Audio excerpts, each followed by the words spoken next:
딱딱한 법의 속살. 심장이 쿵하게 파헤쳐듭니다. 본격 법조 예능 불타는 감자.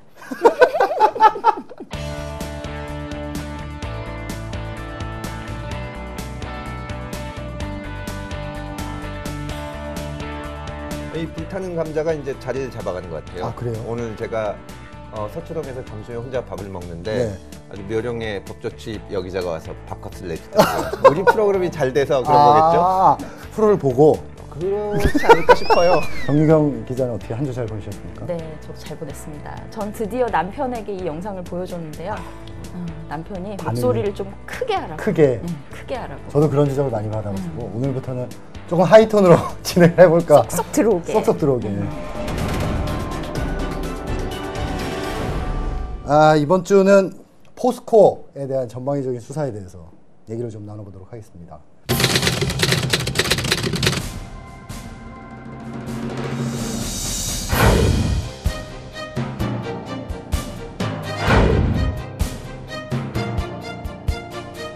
이번에야말로 비리의 뿌리를 찾아내서 그 뿌리가 움켜쥐고 있는 비리의 덩어리를 드러내야 합니다.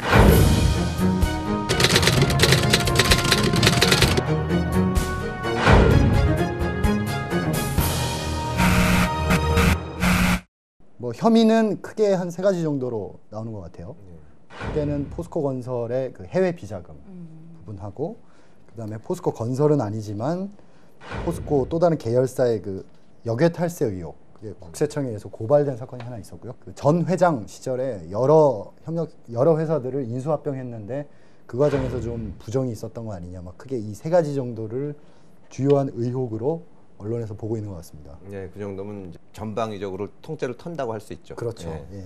포스코가 좀 정권의 바람을 많이 타지 않습니까? 결국은 이번 정부에서만 있었던 거는 그렇죠. 아닌데 네. 정부가 바뀌면 공기업, 그리고 또 오너가 좀 불확실한 기업, 말하자면 뭐 대우조선이라 한때 그랬죠. 그리고 이 포스코도 그렇고 이렇게 명백하게 어떤 우리가 흔히 생각하는 재벌에 속해 있지 않은 그런 거를 정부가 전리품처럼 생각하는 것 같아요. 그래서 이렇게 이번 정부도 그랬지만 전의 정부도 그 전 정부에서 임명했던 경영진을 어떤 수단을 쓰든지 몰아낸다. 이 물갈이를 하는데, 이게 정말 이렇게 포스코처럼 큰 데도 그렇지만 작은 데까지 가보면은 정말 치사하게 수사를 하는 경우가 많이 있습니다. 치사하게요? 예, 그러니까 일단 나가라는 의사 표시를 하는데 뭐 깔끔하다는 말은 좀 이상하지만 그냥 자진해서 나가는 사람들이 많아요. 그렇지 않으면은 정말 미주알 고주알 뒤져가지고 괴롭힙니다. 이 공기업 수사, 이런 식의 수사는 어느 정권이나 좋아합니다. 좋아하죠. 이게 굉장히 많은 효과가 있어요. 첫째로 힘 있는 사람들이 부정을 저질렀다는 명목으로 이제 체포되고 하는 그림이 나오면 국민들 대다수가 좋아합니다. 좋아하죠. 범죄에 강력하게 대처하는 거는 정치인이 가장 쉽게 점수를 딸 수 있는 것 중에 하나고, 특히 정권 초기에 힘이 있을 때 지난 정권에서 임명된 사람들을 수사하는 거니까 부담도 없고, 그렇죠. 자기 쪽에 나눠줄 것도 생기고, 이게 되풀이되는 건데 뭐 선진적인 현상이라고 보기는 어렵죠. 정권 차원에서의 어떤 기획 사정 수사. 네. 이게 이제 박근혜 정부가 좀 그런 게 덜했잖아요. 근데 왜 지금이죠? 지금 벌써 출범한 지 2년도 넘어 3년째인데. 이제 공안적 시각으로 또 보면 박근혜 정부가 비판받는 것 중에 하나가 요즘 그 위기감을 느낄 텐데 일을 하는 게 없다. 뭐 되는 게 없고 뭐 인사도 늦어지고 하는데, 이거는 진짜 뭐 하는 것처럼 보이지 않습니까? 그렇죠. 그리고 부정부패 척결이라는 것도 또 하나의 국가적 과제 중에 하나고, 그렇죠. 그다음에 돈이 많이 안 들고 그리고 효과는 확실하고, 그래서 지금 이게 나온 게 아닌가. 국면 타개용이라고도 볼 수 있죠. 사실 박근혜 정권 초기에 4대강 수사를 했죠. 4대강 수사를 특수일부에 배당을 해서 열심히 수사를 했죠. 열심히 수사를 했는데 그게 했었나요? 기억이 안 나는데. 그렇죠. 기억이 안 나시죠. 네, 전혀 그게 기억이 안 뭐 납니다. 그렇게 막 일반 대중의 관심을 끌만한 거물급이 이제 드러난다고는 하지 않았고, 그리고 그때 막 국정원 대선 개입 이슈가 불거지면서 그거에 온통 국민들의 관심이 쏠리면서 이 사정 드라이브를 세게 못 걸었죠. 세게 못 걸었고, 청와대에서 볼 때 효과를 얻으려면 이거 정말 진짜 큰 거물을 잡아들였다는 인상을 줘야 되거든요. 그렇죠. 지금 여기 오르내리는, 부정에 관여했다고 오르내리는 분들이 이명박 정부 때 한 번씩 갔다 오셨어요. 한 번씩 갔다 오셨어요. 네, 그래서 소위 말하는 MB 정권의 핵심 실세들, 최시중, 이상득, 박영준, 천신일, 천신일 다 그러면서 감옥에 한 번씩 가셨잖아요. 네, 같은 저렇게. 쪽, 예. 그때 이제 대체적인 의견이 예방주사다. 싸게 털었다.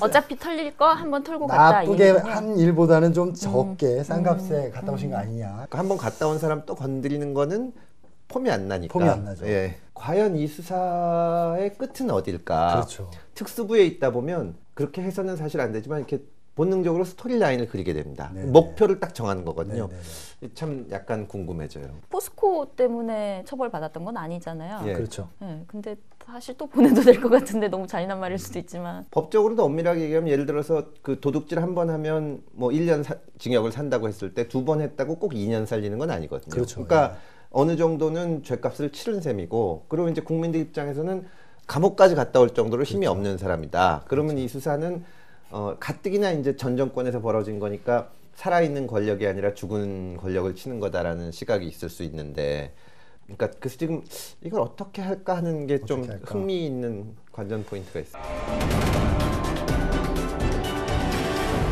대통령께서 17일 날 그런 말씀을 하셨어요. 이번에야말로 비리의 뿌리를 찾아내 그 뿌리를 움켜쥐고 있는 비리의 덩어리를 드러내야 한다. 굉장히 말씀이 문학소녀였어요. 단호하고 굉장히 서슬퍼런. 이게 일종의 이제 기획 사정 수사인데 지금 사실 포스코 말고도 자원외교, 방산비리 네. 이런 식으로 굉장히 전방위적으로 이제 검찰을 동원해서 수사를 하고 있는데 네. 아까 뭐지? 4대강은 특수 1부에서 맡았다 그렇죠, 그러고 예. 이건 특수 2부에서 맡았다 그러는데 대개 이제 1부가 2부보다는 선임이 가죠. 선배가 쉽게 얘기하면 그러니까 같은 기수더라도 좀 그렇고 노는 부서인가요? 그거 아니요. 그러면? 아니에요? 세단. 세단 뜻입니다. 그래서 그 특수 1부, 2부 검사들이 항상 한탄을 하는 게 그러니까 범죄 척보가 들어오면 특수 1부장이 검토를 합니다. 그렇죠. 그 영향가 있는 건 자기가 해요. 그 별거 없는 건 넘겨줍니다. 그러니까 나쁜 문화다 이거. 그러니까 그 말하자면 핵심 부서고 중수부가 없어져가지고 서울중앙지검 특수부가 굉장히 중요해졌는데 그렇죠. 그 중에서도 그러니까 특수 1부장은 굉장히 핵심입니다. 핵심이죠. 네, 거기서 이거를 조정을 하기 때문에 사건 같은 거. 일종의 배당권이 있죠. 그렇습니다. 예. 특수사건에 대해서 특수부가 1, 2, 3, 4부까지 있기 때문에 1, 2부는 통으로 굉장히 세고 영향이 많이 투입되어 있는 부라고 봐야 되죠. 3, 4부도 3, 4부를 그렇고 무시하는 건 네. 아니고요. 기본적으로 이제 그 특수부는 일이 없습니다. 언론사에서는 어떨지 모르는데 기획 취재라고 보시면 돼요. 탐사보도팀 탐사 같은 탐사보도팀 같이. 특히 지방의 특수부에 있으면 특수부에서 무리한 수사가 가끔씩 나오는 게 언론을 탈 만큼 큰 걸 해야 되고 이게 되는데 그래서 부담이 생기는데 중앙지검 같은 경우에는 사건 자체가 주어지는 셈이니까 그런 부담은 없죠. 원래 검찰이라는 것이 있는 것은 이 경찰은 일선에서 그야말로 범죄하고 이렇게 싸우지 않습니까? 그렇죠. 그러다 보면 어쩔 수 없이 감정적이 될 수밖에 없어요. 아. 이거 조금 규칙을 어기더라도 이놈을 잡아넣겠다. 그걸 꼭 나쁘게만은 볼 수 없는 정의감. 지나친 정의감이 생기거든요. 그래서 제동을 걸어줘야 됩니다. 그러니까 말하자면 정말 나쁜 놈 같은데 자백을 안 하는데 한 대만 때리면 될 것 같다. 이렇게 콩. 그때 딱 잡아주라는 게 원래 검찰의 역할이거든요. 근데 특수부는 사실상 경찰의 역할을 하는 겁니다. 직접 하는 거니까. 그래서 이런 제도가 잘 없어요. 더욱이 중수부 같은 거는 없어서 없앤 건데 이게 국민들 입장에서 보면 굉장히 속 시원하고 검사들도 이게 자기네 본향 정말 본래적 업무라고 생각하는 경향이 있는데 제가 봐서는 이건 비정상적이에요. 예외적 업무라고 봐야죠. 예. 예를 들어서 포스코를 압수색을 했는데 대통령도 그 비리의 덩어리를 하여튼 뿌리가 움켜쥐고 있는 비리의 덩어리를 하라고 그러다가 했고 지금 세계적 글로벌 기업이라고 할 수 있는 포스코에 대해서 압수색까지 했으면 어떻게 보면 반드시 뭔가 눈에 보이는 성과를 그렇죠. 내야 되는 부담이 있는 겁니다. 그러다 보면 무리하게 되는 거죠. 사고가 나는 거죠. 그런데 궁금한 게 있는데 이렇게 정권이 바뀔 때마다 계속 회장이 바뀌는 사고가 있었다면 전 회장분도 좀 준비를 하고 계시지 않았을까? 왜 대비를 하지 않으셨을까? 저는 그런... 이번 정부에 임명된 사람이 알 거예요. 몇 년 후에 내가 또 수사를 받을 거다. 그렇죠. 되게 무섭죠. 그런데 왜 그렇지. 왜 지금 나쁜 물론 짓을 하지? 우리가 지금 이거를 아직까지 무죄 추정이 되고 있지만 만약에 범죄를 저질렀다고 했을 때 왜 그럴까? 그만큼 그 자리에 가기가 어렵기 때문에 굉장히 정치권에 로비를 하는 경우가 있습니다. 그렇죠. 그 은혜로 생각해요, 그러고. 검찰의 정치적 중립성이 참 어렵다는 것을 느끼는 게 검찰총장이 되면 자기를 임명해준 그 대통령에 대한 굉장한 고마움과 그 마음의 빚이 있습니다. 이 사람들도 마찬가지일 거예요. 그러니까 어떤 만약에 진짜 정치적인 실세를 통해서 이렇게 됐다면 그럼 그 사람들이 요구한 걸 안 들어줄 수가 없는 겁니다. 그걸 엄격하게 보면 범죄가 될 수도 있는 거죠. 결국은 독이든 잔 같은 거잖아요. 나중에는 정권이 바뀌거나 이러면 언제든지 자신을 다시 공격할 수 있는 칼날이 그렇죠. 되는 것 그렇죠. 같은데. 결국은 근데 뭐 보면은 매번 정부마다 그 대통령 친인척 비리가 한 번도 빼지 않고 문제가 됐었는데 지금 뭐 이번 정부에는 아직 안 나타나고 있지만 계속 그러잖아요. 그렇게 말하니까 또 확 이해가 되네. 그렇죠. 네.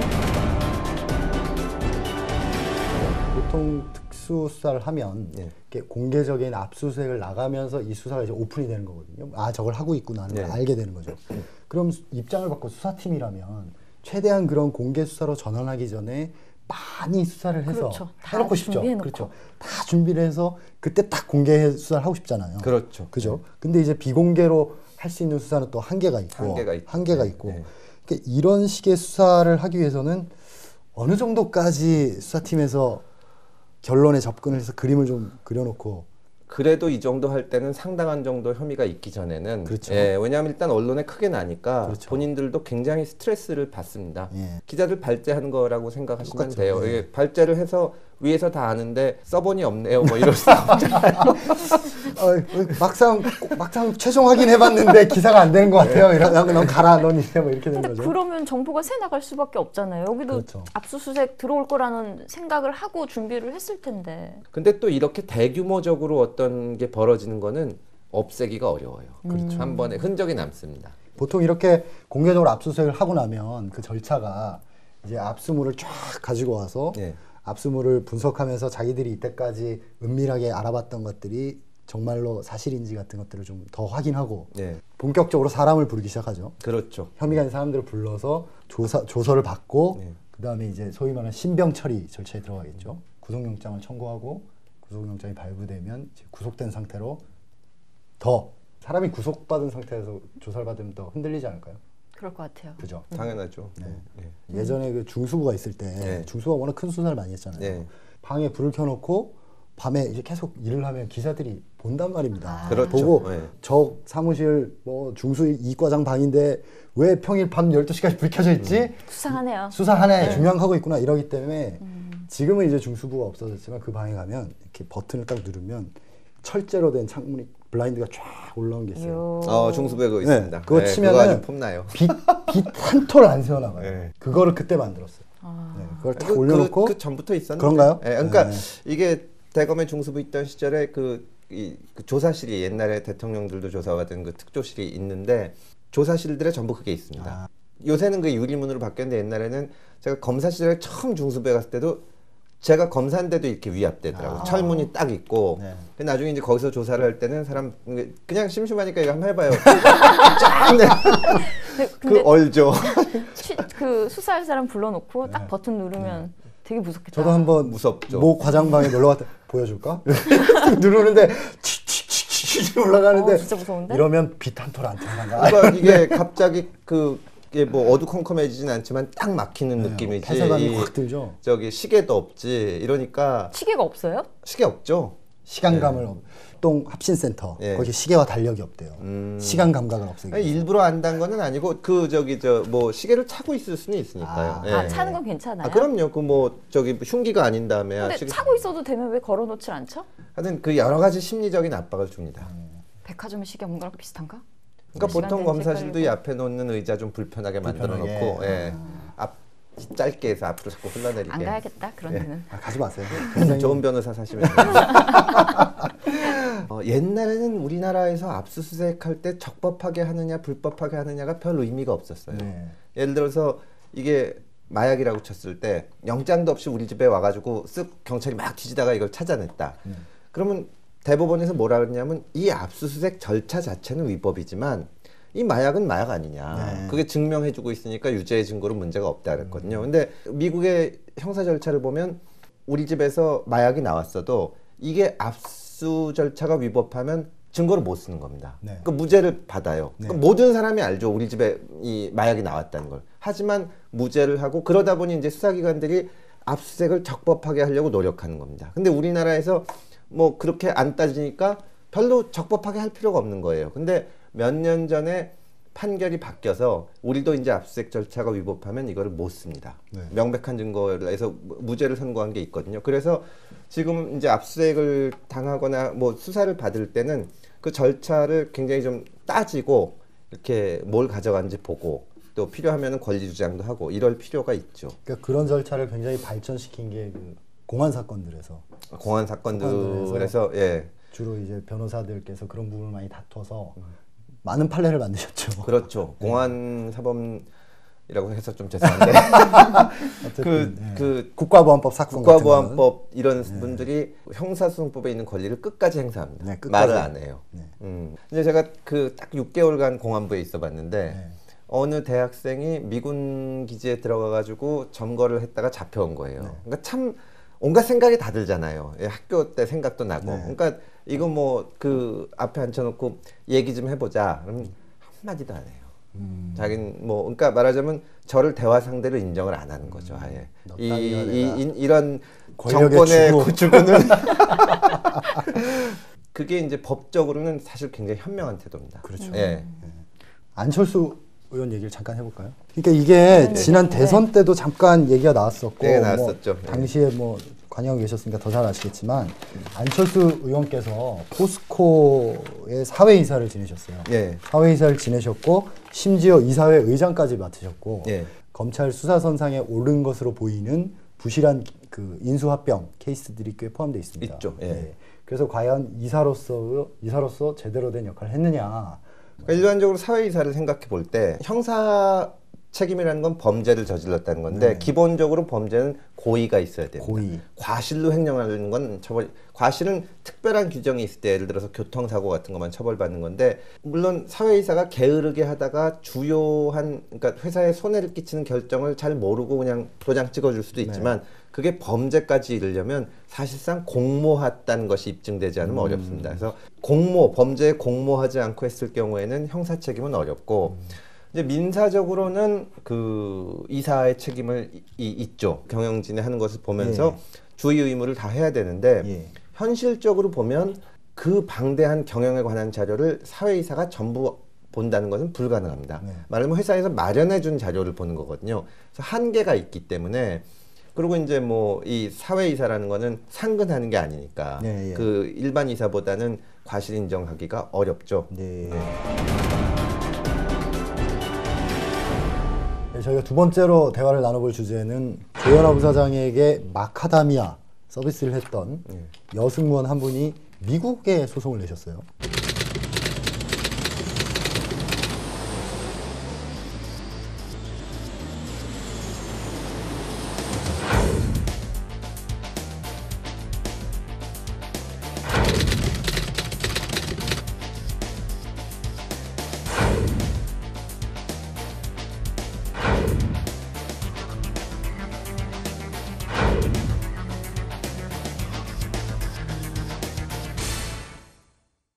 일종의 폭행을 당했고 위협을 받았으니까 민사적으로 손해배상 청구를 하게 해달라 이런 청구를 낸 거거든요.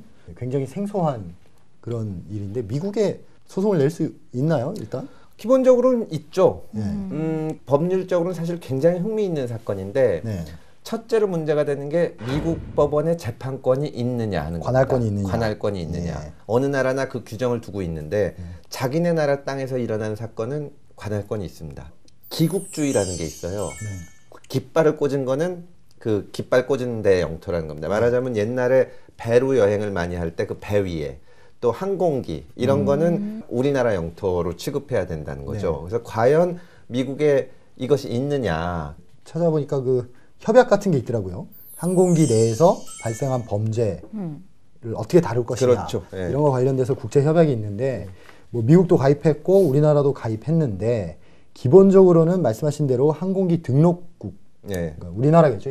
이번 사건 같은 경우에는. 근데 우리 재판권이 있으면 미국이 없고 미국이 있으면 우리가 없고 그런 거 둘 다 있을 수 있거든요. 그러니까 미국 입장에서도 자기네 나라 땅에서 더 큰 범죄가 있었을 수도 있는데 그 재판을 할 수가 있다고 볼 수 있죠.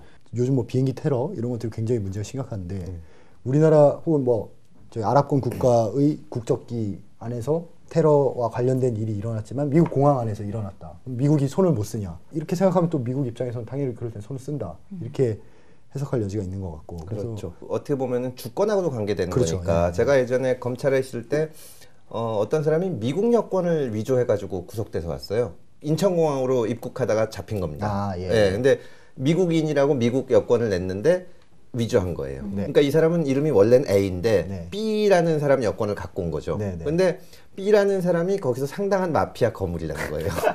그래서 미국 수사관이 찾아왔어요. 네. DEA 수사관이 찾아와서 자기가 이 사람한테 몇 가지를 묻고 싶다. 네. 그래서 이제 제가 그 사람한테 여기는 한국이니까 네. 네가 여기 한국 피해자한테 직접 물어서는 안 된다. 아, 당신은 그렇구나. 나한테 뭘 묻고 싶은지 얘기하면 내가 물어주겠다. 네네. 그렇게 했거든요. 네네. 그러니까 그런 문제가 걸려 있습니다. 첫째 재판권 문제가 있고 또 하나는 만약에 미국 법원이 재판을 한다고 했을 때 한국 법을 적용할 수도 있습니다. 아, 한국 사람들끼리 중거법 있으니까 예, 얘기하시는 어떤 거죠? 법을 네. 적용하느냐. 네. 지금 언론에서는 만약에 미국 법을 적용하면 징벌적 배상이 가능하지 네. 않냐. 그게 흥미인 거죠. 그 징벌적 배상 들어보시지 않았어요? 엄청나게 벌금 폭탄을 그렇죠. 내려서 예. 예전에 무슨 미국 판사가 한인 그 세탁소 사장에게 세탁물 잃어버렸다고 배상하라며 그렇죠. 500 몇 억인가 뭐 예, 이렇게 그- 소송을 내서 한번 크게 화제가 된 적이 있는데 이게 우리나라에는 이런 제도가 없잖아요. 하도급 공정화에 관한 법률에 딱 한 군데 있는데 네.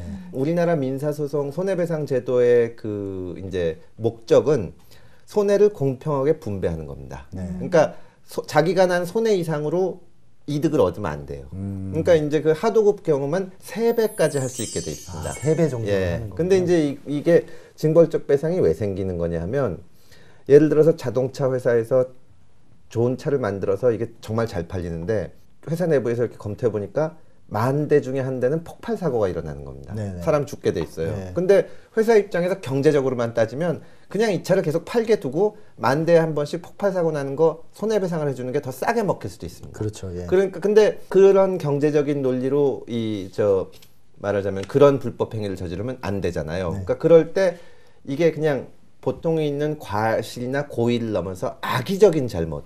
그러니까 지금 여기서 피해자가 주장하는 것도 뭐 그냥 욕하고 협박한 게 문제가 아니라 나중에 허위 진술을 뭐 아, 예. 강요하면서 교수직을 제안하고 뭐 그랬죠. 이랬다는 예. 얘기를 해서 손해배상만 물리면은 다음에 똑같은 일이 있을 때 또 그럴 수 그럴 있잖아요. 것이다. 그러니까 다시는 그런 생각을 못하게 하는 게 징벌적 배상입니다. 이게 미국에만 있는 건가요? 미국에만 있지 않고 이제 몇 개 국가에 있는데 미국에 가장 유명하고 이게 부작용도 있습니다. 이게 이런 예를 식의 들면- 약간 소송이 남발되고 남발되죠. 네. 변호사들이 소송을 개발해서 하고 그러다 보니까 기업 입장에서는 기업은 이제 경제적인 논리에 따라서 움직이니까 엉뚱한 소송이 나왔을 때 이거를 법정에 가져갔다가 만에 하나라도 지면 왕창 당하니까 합의를 보게 됩니다. 이게 다 비용으로 쌓여서 가격이 올라가는 거죠. 아, 그럼 예전에 그 뜨거운 커피에 경고 문구 없었다고 소송 건분도 맥도날드 징벌적 징벌적 배상제를 배상을 청구해서 1심에서 징벌적 배상이 나왔는데 그게 항소해가지고 졌습니다. 아, 그럼 맥도날드가 그러니까 이겼죠. 왜냐하면 그 온도로 하지 않으면 커피가 맛이 없어요. 맞아요. 거기다 징벌적 네. 배상을 매겨놓으면 맥도날드는 찬 커피만 줄 겁니다. 아니 제가 이거 약간 다른 얘기인데 예전에 우리나라 변호사 비용은 지금 아무리 싸도 서민들이 부담하기 조금 비싼 그렇죠. 편이잖아요. 네. 그래서 얼마 정도인가요? 이제 그 변호사 입장에서도 크게 이득을 안 보고 근데 비용과 이렇게 맞췄을 때 한 300 정도로 얘기를 그러면 하는데 300 이하의 사건은 수임하지 않는 게 이득이네요. 보통 그러니까 최소 제 말은 300은 의뢰를 있어야 최소 최소 하지 300은 않는 게. 있어야 이제 사건을 맡긴다 이렇게 볼 수 있는데 이렇게 미국 같은 데는 굉장히 싸다 그러더라고요. 그래서 아, 왜 이렇게 그래요? 싼가? 변호사 수를 늘리면 되는가? 이렇게 궁금해서 미국 변호사한테 물어봤더니 징벌적 손해배상 얘기를 하시더라고요. 미국은 징벌적 손해배상이 있기 때문에 변호사가 수임료를 전혀 안 받아도 승소하면 충분히 나눠 그러니까 먹을 수 있기 우리는 때문에 그게 금지돼 있습니다. 미국은 변호사가 그걸 다 대줍니다. 아, 그러니까 이 건강 재반 비용을 다 재반 비용을 다 대주고 해주면서 절반까지도 가져갑니다. 절반이요? 예. 근데 이제 이 집단 소송이 되면 네. 사실 한 사람이 받는 돈은 얼마 안 돼요. 그렇죠. 그러니까 고작 몇십만 원, 뭐 몇백만 원 이 정도인데 몇천 명, 몇만 명씩 모아놓은 변호사는 떼돈을 말하자면 벌겠네요. 떼돈을 버는 겁니다. 그래서 미국에서 변호사 중에 제일 돈 많이 버는 사람들이 그 불법행위 소송하는 사람들입니다. 자가용 비행기 타고 다니고 하는 변호사들이 그렇구나. 예, 존 그리샴이 거기에 대해서 그 이 책도 쓰고 했었죠. 예. 우리나라에도 이런 식의 기획 소송을 해서 변호사들이 많이 돈을 통신요금 받았다. 예, 같은 그런 거. 일들이 많이 있었죠. 아주 유명한 사건으로 이게 있죠. 그 포항에서 공항 소음. 예, 공항 소음을 가지고 변호사가 그 거의 비용을 다 검사 비용을 대가면서 네. 10년 가까이 소송을 했어요. 그래가지고 이겼습니다. 이겼어요. 이겼으니까 막대한 배상금을 받은 거예요. 네. 근데 이제 이 배상금에 대한 이자가 붙지 않습니까? 그렇죠. 그러니까 맨 처음 잘못했을 때 돈을 줘야 되는데 그 몇 년 끌었으니까 네. 사람들 관심도 없는데 네. 찾아다니면서 이걸 받은 거죠. 네, 그때 이 이자가 생기는 거는 변호사가 먹기로 한다고 약속을 한 거예요. 10년 동안의 이자를요? 근데 그게 몇백억이 된 겁니다. 아. 그래서 다른 변호사들이 또 거기 붙어가지고 이걸 이겨주겠다. 이자를 안 줘도 된다. 네. 그래서 결국은 이제 그 제가 알기로는 합의가 된 걸로 알고 있는데 근데 사실 인터넷에 예를 들어 정보 유출 사건 같은 거 날 때마다 요거 소송 집단 소송 하자고 항상 카페가 만들어지잖아요. 그렇죠. 네. 근데 그럴 때 이런 글을 다는 사람이 있어요. 이거 해봤자 우리가 받는 보상은 얼마 안 되고 그렇죠. 변호사만 좋은 일 시켜주는 거다. 네. 근데 뭐 그런 소송을 통해 가지고 자꾸 그 개인정보가 중시되는 게 있으니까 나쁘다고 할 수는 없습니다. 또 변호사들이 그걸 해가지고 거액을 벌지도 않아요. 마치 굉장히 그런 것처럼 보이는데 우리나라는 그런 징벌적 배상 제도가 기본적으로 없기 때문에 그거 해서 큰 돈 버는 거는 아닙니다. 10에서 15만 원 정도 보통 나오죠. 그 정도 1인당? 나오죠. 1인당. 예. 제 친한 변호사가 이런 사건이 터졌을 때 한 대여섯 명을 모아가지고 네.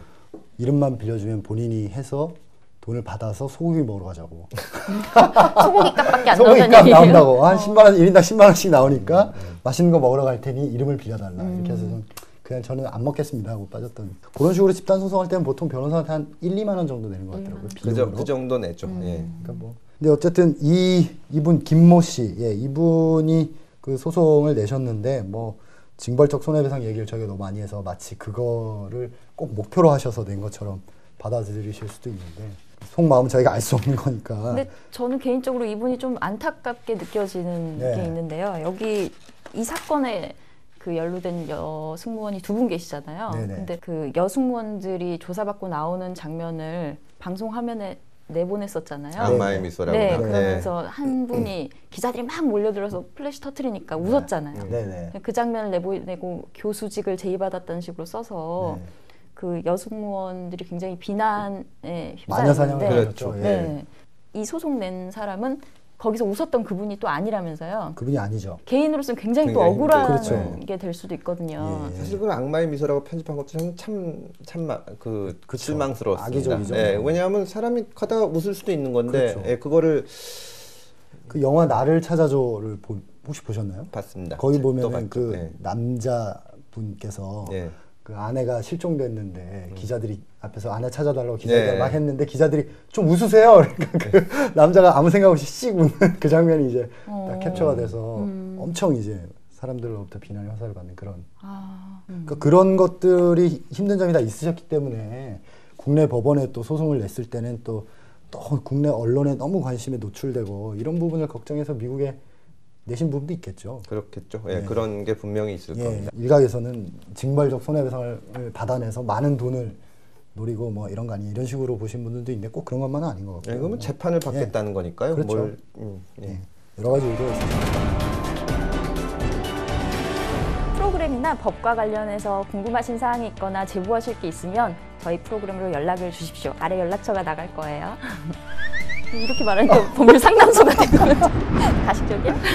오늘 어떠셨습니까? 아니 저도 한 말씀 드려야 되는데 3월 20일 아, 금요일 날 조국 교수님, 이철희 소장님, 또 하승창 대표님 그리고 저 그래서 여차하면 우리가라는 제목으로 우리가. 토크 콘서트를 합니다. 예. 꼭 보러 오세요. 주제가 뭐 어떤 내용을 가지고 하시나요? 정치 토크죠. 현재 그 야당의 여러 가지 문제점에 예. 대해서 얘기하는 그런 겁니다. 어쨌든 예, 다음 시간에 저희 더 뜨거운 법 이야기로 찾아뵙도록 하겠습니다. 감사합니다. 감사합니다. 여보세요.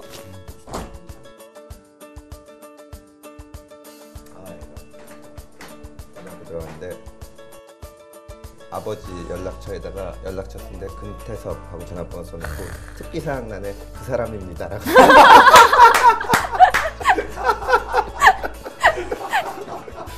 당신들이 생각하는 그 사람 맞습니다.